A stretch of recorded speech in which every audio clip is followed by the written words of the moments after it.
Cricket की दुनिया यानी गेम ऑफ क्रिकेट में आपका स्वागत है।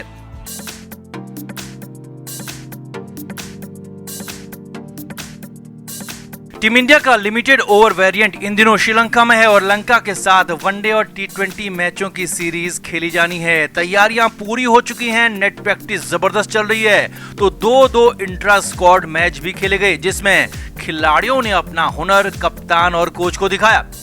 अब इन्हीं दो इंट्रा स्क्वाड मैचों के बाद हेड कोच राहुल द्रविड़ का भी बयान आया है और राहुल द्रविड़ ने जो कहा वो हैरानी भरा है, क्योंकि द्रविड़ ने 4 खिलाड़ियों के सिर पर हाथ रख दिया और कह दिया कि यही अब टीम इंडिया के भविष्य है, यही अब टीम इंडिया के लीडर हैं और इनमें न सिर्फ खेल की प्रतिभा है बल्कि लीडरशिप क्वालिटी भी कूट कर भरी है। और यहाँ तक कह दिया कि इनके सामने तो मेरा टैलेंट भी कुछ नहीं। तो ऐसा अचानक क्या हो गया, क्यों द्रविड़ को ऐसा कहना पड़ा, कौन है ये 4 खिलाड़ी, आपको बताते हैं। आप इस वीडियो को शेयर करें और कमेंट करके अपनी राय जरूर दें।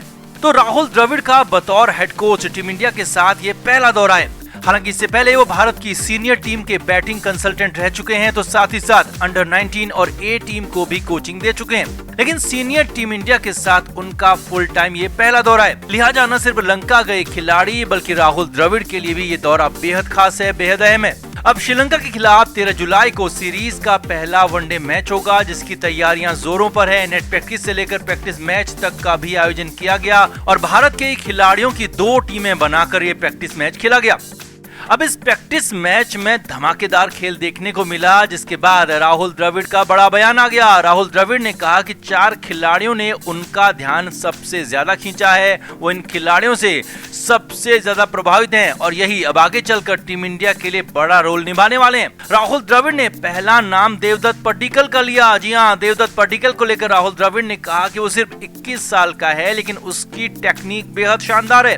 वो टेक्निकली बेहद साउंड है और न सिर्फ टी20 बल्लेबाजी बल्कि शानदार टेस्ट बल्लेबाज भी बन सकता है और देवदत्त पड्डीकल भारत का भविष्य है।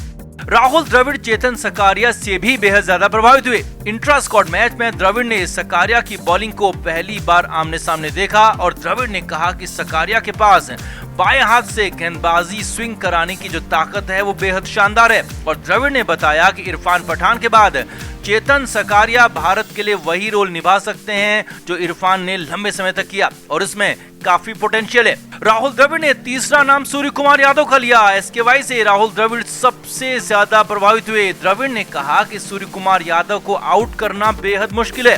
वो अपना विकेट ऐसे ही किसी को नहीं दे सकता, उसका विकेट लेने के लिए आपको मेहनत करनी होती है और मेहनत के बाद भी सूर्य कुमार अपना विकेट नहीं फेंकता। राहुल द्रविड़ ने कहा कि वो बहुत लंबी रेस का घोड़ा है और उसका वक्त अब आ चुका है। द्रविड़ ने चौथा नाम ईशान किशन का लिया और कहा कि किशन की बल्लेबाजी उसका सबसे मजबूत पार्ट है। किशन बाएं हाथ से बल्लेबाजी करता है और मिडिल ऑर्डर में वैरायटी देता है और वो कमाल की बात है। द्रविड़ ने कहा कि इतनी कम उम्र में ईशान किशन की बल्लेबाजी का टैलेंट शानदार है और वो सिर्फ अपनी बल्लेबाजी के दम पर भी टीम इंडिया में खेल सकता है और विकेट कीपिंग उसका प्लस पॉइंट है, यानी कि बोनस है। इतना नहीं, राहुल द्रविड़ ने इससे आगे कहा कि इनकी उम्र यानी कि 21-22 साल की उम्र में जितनी समझ इन खिलाड़ियों को है, इन क्रिकेटर्स को है, जितने टेक्निकली साउंड ये खिलाड़ी हैं, उतना मैं भी नहीं था। जी हाँ, राहुल द्रविड़ ने कहा कि इनकी उम्र में हमें बहुत कम बातें पता थी, इनको बहुत सारी बातें पता है और यही टीम इंडिया का भविष्य है। राहुल द्रविड़ ने आगे कहा कि इन्हीं में से कोई खिलाड़ी आगे चलकर लीडरशिप ग्रुप में भी नजर आएगा तो हैरानी नहीं होगी। यानी अब राहुल द्रविड़ जैसे बड़े खिलाड़ी जो कि टीम इंडिया के हेड कोच भी हैं, उन्होंने अगर 4 खिलाड़ियों का नाम लिया है, इन खिलाड़ियों में कुछ बात बताई है, तो जरूर इनमें कुछ बात नहीं बल्कि बहुत खास बात होगी जो कि आगे चलकर हम सभी को पता लगेगी। और कुल मिलाकर राहुल द्रविड़ ने इन 4 खिलाड़ियों के सिर पर हाथ रख दिया है। अब लंका दौरे में इनको जितना चांस मिलेगा उतना तो मिलेगा, लेकिन राहुल द्रविड़ की नजर अब इन 4 पर पड़ गई है, तो लिहाजा इनका करियर संवरना तय है और आगे चलकर ये टीम इंडिया के लिए बड़ा धमाल कर सकते हैं, लंबी पारियां खेल सकते हैं, कई सालों तक भारतीय टीम में नजर आ सकते हैं। और वैसे भी पहले वनडे से पहले राहुल द्रविड़ के इस बयान से साफ है कि द्रविड़ के मन में आखिर चल क्या रहा है और किसको पहले वनडे मैच में मौका मिलने वाला है। तो आपका इन 4 खिलाड़ियों को लेकर क्या कहना है? क्या राहुल द्रविड़ की बात से आप सहमत हैं? इनका टैलेंट कितना दमदार है? आप भी कमेंट करके जरूर बताएं और वीडियो को शेयर करें। तो श्रीलंकाई दौरे पर भारतीय टीम को 3 वनडे और 3 टी20 मैचों की ही सीरीज खेलनी है और इसके लिए टीम इंडिया श्रीलंका में है। कोलंबो में जबरदस्त प्रैक्टिस चल रही है। अब जब से दौरा घोषित हुआ तब से ही पहला नाम जो कि चर्चाओं में था वो था श्रेयस अय्यर का। जी हाँ, अय्यर को ही कप्तान बनाया जाना तय था। अय्यर की ही लीडरशिप में टीम का श्रीलंका जाना भी तय था, लेकिन श्रेयस अय्यर अपनी फिटनेस साबित नहीं कर पाए और फाइनली उन्हें कप्तानी तो दूर टीम इंडिया में चुना तक नहीं गया। अब ऐसे में बड़ी खबर यह है कि श्रेयस अय्यर फिट हो गए हैं। जी हां, अय्यर ने अपना फिटनेस टेस्ट पास कर लिया है और खुद बीसीसीआई की तरफ से अय्यर के फिटनेस को मंजूरी दे दी गई है, जिसके बाद अय्यर को खेलने के लिए फिट घोषित कर दिया गया है, हरी झंडी दिखा दी गई है। अब बड़ी खबर यह भी है कि श्रेयस अय्यर तुरंत ही श्रीलंका दौरे के लिए रवाना हो सकते हैं। जी हां, बीसीसीआई सूत्रों के हवाले से बड़ी खबर है कि श्रेयस अय्यर को तुरंत ही श्रीलंका भेजा जा सकता है ताकि टीम इंडिया के टॉप ऑर्डर को मजबूती मिल सके, क्योंकि इंग्लैंड से भारत की सीनियर टीम ने 2 खिलाड़ियों को वहां मांग लिया है और इन खिलाड़ियों को इंग्लैंड अगर भेजा जाता है तो फिर श्रीलंका की टीम में टॉप ऑर्डर कमजोर हो जाएगा और इसीलिए तुरंत ही श्रेयस अय्यर को, जो कि अब फिट हो चुके हैं, उन्हें श्रीलंका भेजा जा सकता है। हालांकि क्वारंटीन नियमों के चलते अय्यर वनडे सीरीज तो नहीं खेल पाएंगे, लेकिन टी20 सीरीज में श्रेयस अय्यर के खेलने की पूरी संभावना बनती हुई दिख रही है। अब एक और बड़ी खबर कप्तानी को लेकर भी है।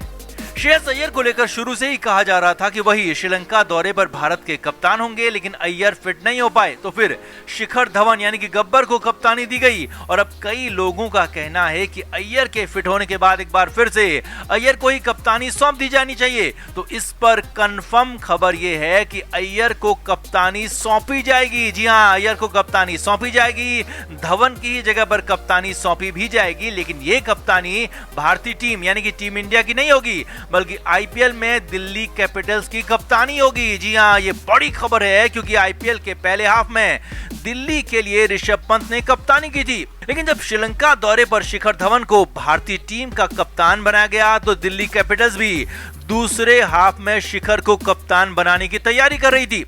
लेकिन अब श्रेयस अय्यर पूरी तरह से फिट हो चुके हैं तो अब धवन को दिल्ली कैपिटल्स की कप्तानी नहीं मिलेगी और फिट हो चुके श्रेयस अय्यर आईपीएल के दूसरे हाफ में दिल्ली कैपिटल्स की कप्तानी करते हुए नजर आएंगे और वो भी शिखर धवन की जगह पर।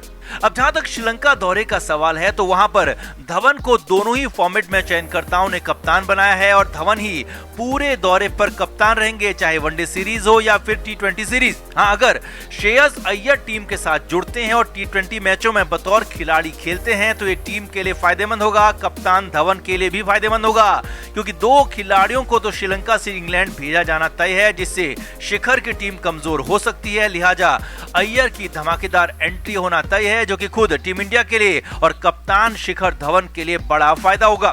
तो आपको क्या लगता है, क्या शिखर धवन सही कप्तान है या फिर श्रेयस अय्यर को कप्तानी दे दी जानी चाहिए? कमेंट करके आप भी जरूर बताएं और वीडियो को शेयर भी करें। क्रिकेट के हर नए अपडेट के लिए गेम ऑफ क्रिकेट को सब्सक्राइब करें और उसके बाद बेल आइकन को प्रेस करना ना भूलें ताकि सिर्फ आपको मिले गेम ऑफ क्रिकेट की हर खबर सबसे पहले।